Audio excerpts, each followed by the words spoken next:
Seharusnya kau ikuti nasihat mereka. Keras kepala. Apa akibatnya? Lihat ini. Sampai jadi jelek begini masih pontang-panting. Kau sih terlalu menuruti selera jiwa mudamu yang menggebu-gebu dan kurang pertimbangan. Penuh gairah memang, tapi tak logis. Coba kalau imajinasimu dulu tak ngawang-ngawang, takkan sesulit sekarang keadaanku. Apa? Salahku sendiri. Enak saja kau ngomong. Kamu kan yang memilih semua ini. Sok romantis, sok beda dari yang lain. Terlalu percaya pada fiksi, pada puisi. Kayamu seperti seniman kali berdunia. Estetika, estetika. Nih, lihat. Kamu sangka semua ini bisa membuatmu meraih apa yang kamu impikan?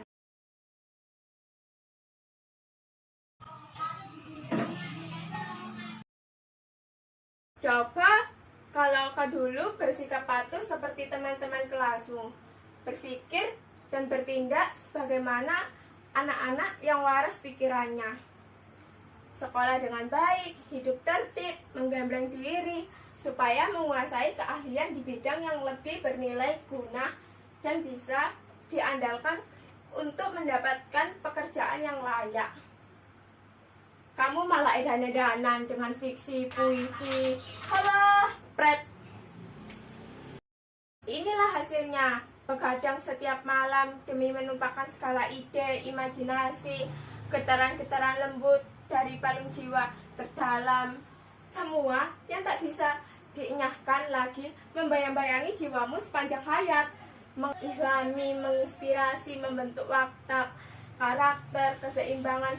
Halah! Seperti anak-anak perempuan di kampung ini, saya juga tahu cerita istimewa apa yang pernah saya miliki dan bisa saya banggakan. Selain cerita yang lumrah dan tak akan mengihlami siapapun. Tapi sejak guru bahasa Indonesia kami menunjukkan sebuah puisi yang sangat indah, saya merasa seperti ada yang dituangkan ke dalam kepala dan dada saya. Apa? Aku menghancurkan hidupmu. Aku yang mengakibatkan nasib yang selalu kau keluhkan itu. Hei Nona, oh maaf, kau masih Nona atau sudah Nyonya? Oh masih Nona. Hah?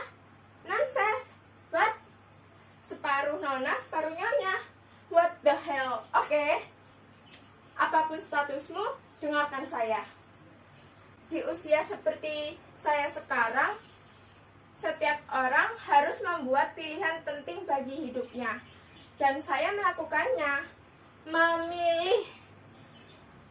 Saya tak mau hanya ikut-ikutan mereka yang menjalani hidup ini seolah-olah seperti warisan, tinggal mengulurkan tangan dan menerima apa saja yang diberikan, lalu menjalaninya, menjadi tua dan mati. Saya tidak seperti itu. Kalau orang lain tak memilih apa yang saya pilih, itu hak mereka. Dan itu juga sebuah pilihan. Tapi saya juga tak mau terus-terusan kau salahkan dengan pilihan saya ini. Saya menjadi pengarang. Saudara-saudara, profesi yang saya pilih ini mungkin memang tak menjanjikan finansial yang hebat, popularitas berlimpah, atau status yang membanggakan bagi keluarga. Tapi saya harus melakoninya, dan saya tahu saya akan tak mendapatkan dukungan dari siapapun. Mungkin mereka tak akan menghalangi saya karena saya keras kepala. Tapi mereka pun tak akan menunjukkan dukungan. Saya akan dibiarkan dengan pilihan saya ini. Sambil diam-diam mereka berharap saya gagal. Sehingga mereka bisa mencibir dan menunjukkan ke depan muka saya bahwa pendapat mereka lah yang benar. Lalu akan berkata pada saya, persis yang selalu kau katakan. Kapok, makanya jadi anak jangan ngeyel. Benar kan, Viribus? Bagaimanapun jadi PNS itu pilihan terbaik. Sudah banyak contoh jadi profesi sepertimu itu mesti siap susah. Kok masih nekat? Kalau sudah begini, siapa yang menolongmu? Sekarang semuanya sudah terlambat toh. Mau daftar polisi? Mustahil. Sudah berumur, mau ikut parpol supaya beranjak cepat karirmu? Nggak mungkin. Paling cuma kebahagiaan peran hore-hore. Mau merintis bisnis, modal nggak cukup. Pinjam uang di bank, nggak akan ada yang percaya. Mosok mau sodorkan fiksi-fiksimu itu sebagai jaminan. Kalau saja kamu melanjutkan kuliah, minimal kamu punya ijazah S1 untuk melamar kerja. Pikiranmu itu terlalu liar. Harusnya kamu bisa seperti anak-anak lain, beres SMA, nyambung kuliah, sesudah sarjana cari kerja, lalu menikah, bahagia sampai tua, mati, masuk surga. Itu yang benar. Liar? Saya tidak liar. Saya hanya ingin berpikir bebas. Saya juga mengerti batasan-batasan. Saya cuma ingin memilih sendiri hidup yang saya akan jalani, menjelmakan apa yang telah mengilhami dan mengeluarkan jiwa saya. Mengapa sebuah pikiran bebas harus dicurigai dan dianggap berbahaya? Mengapa seorang anak SMA dianggap tak patut, punya pandangan yang melampaui usianya? Apakah seorang remaja hanya pantas berpikir mengenai hal-hal yang remeh, serba permukaan? Mengapa seseorang remaja yang tidak suka dengan film dan novel percintaan yang cengeng dan lebay dianggap aneh? Apakah seorang perempuan seusia saya jadi sinting hanya karena menggemari puisi, sastra? Apakah cita-cita yang dianggap benar harus selalu sesuai dengan standar hidup orang banyak? Apakah setiap orang yang belajar dan bekerja tekun hanya dianggap benar kalau menjadi PNS?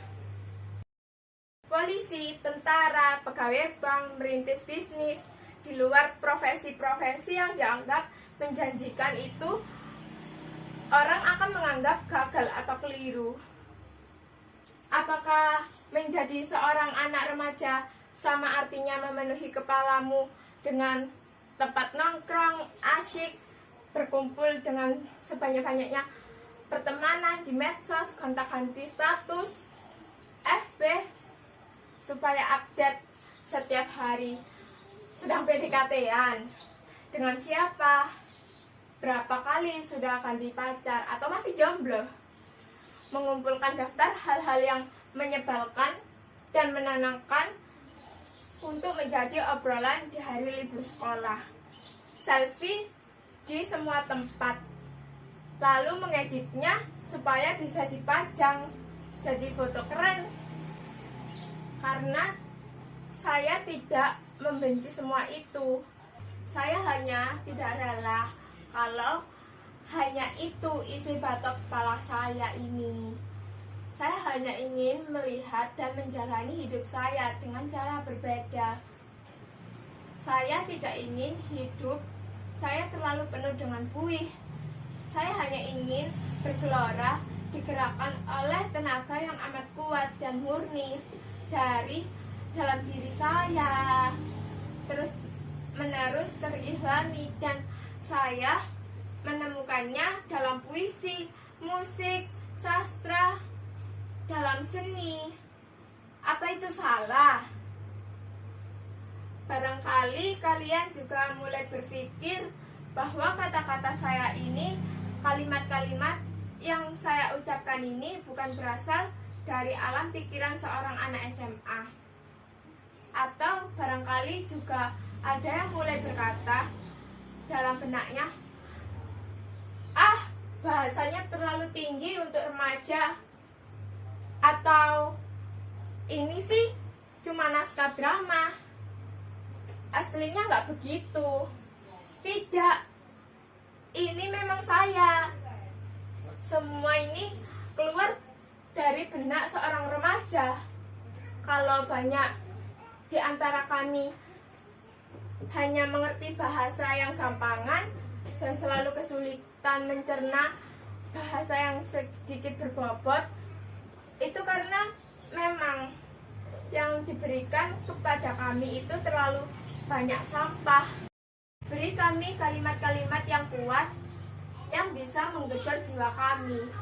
Beri kami bahasa yang punya kedalaman tanpa tempa kami untuk berusaha payah mencernanya. Maka kami akan berbeda. Maka Anda tak perlu lagi menganggap aneh kalau ada seorang remaja seperti saya. Di antara pokok-pokok Kladaris, jalan terpecah dua. Sebagai pengembara, aku tak bisa mengambil keduanya. Maaf jika aku terpaku lama memandangnya. Kupandang begitu rupa salah satunya, sampai pada semak-semak di ujung sana kupandangi juga jalan yang satu lagi, seperti lebih menarik hati. Rumputannya rapi, seperti gampang dilalui bagi yang sudah pernah melewati.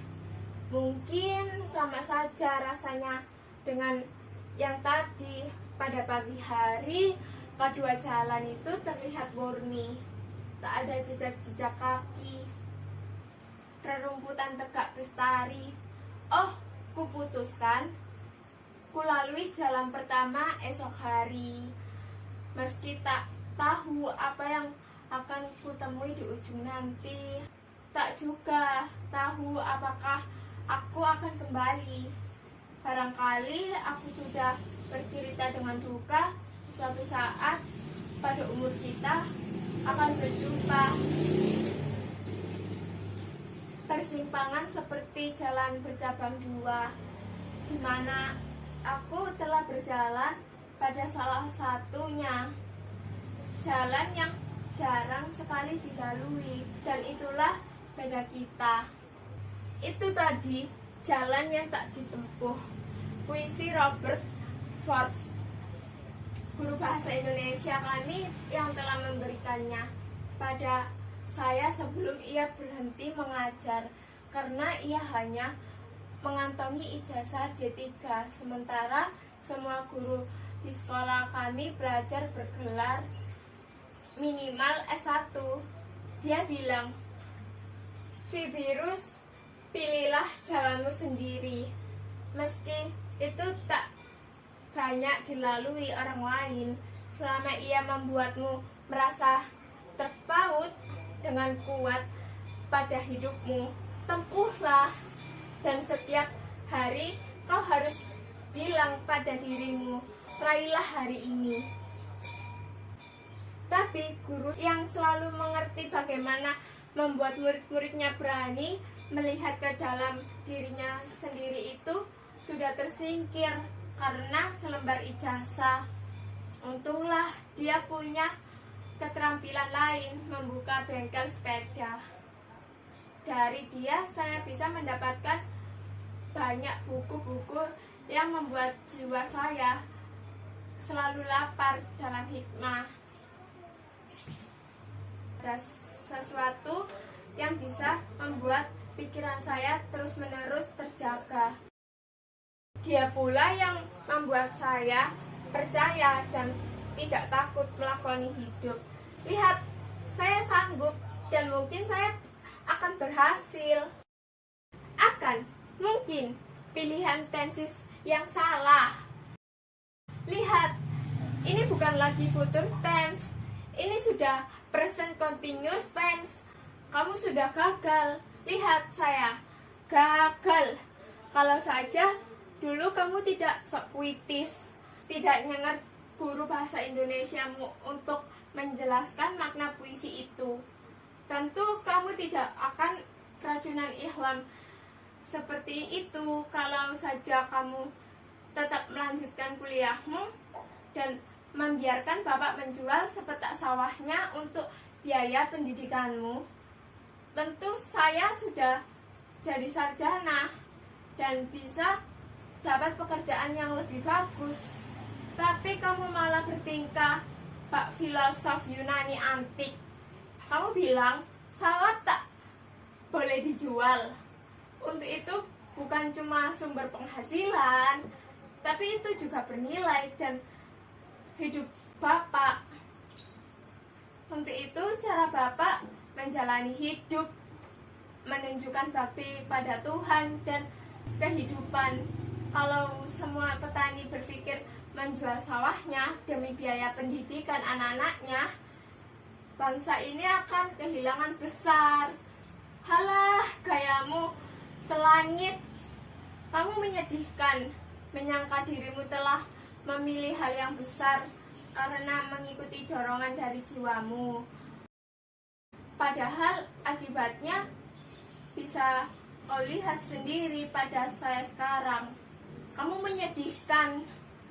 Kamu hanya seorang yang ingin eksentrik, beda, unik, dianggap berpikiran bebas dan mampu mandiri, sementara diam-diam kamu abaikan dirimu sendiri. You have no self-perfect. That is you.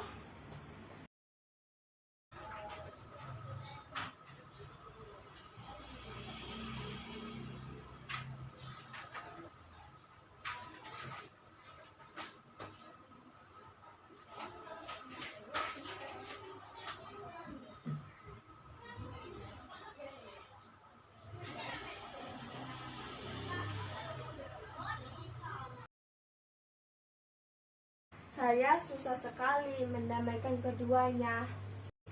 Mereka terus-menerus bertengkar. Padahal cerita ini harus saya bereskan besok. Pihak penerbit sudah memberikan deadline.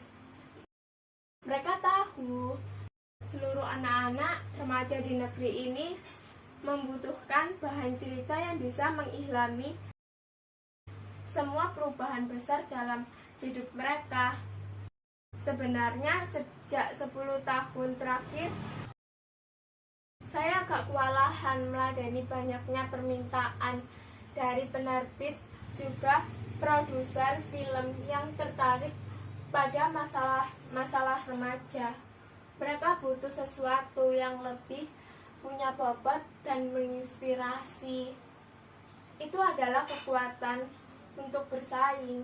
Saya hampir kehabisan ide, makanya saya ambil dari kisah hidup saya sendiri.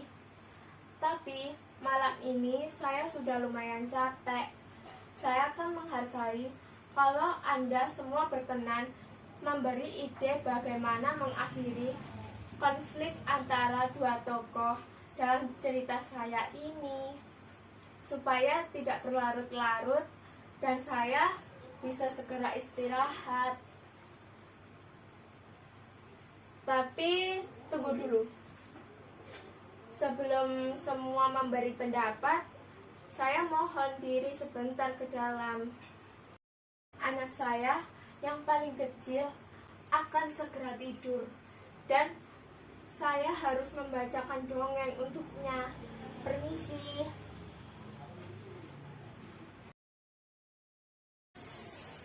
Tolong jangan terlalu ribut, nanti mereka berdua muncul lagi dan bertengkar. Oke? Permisi.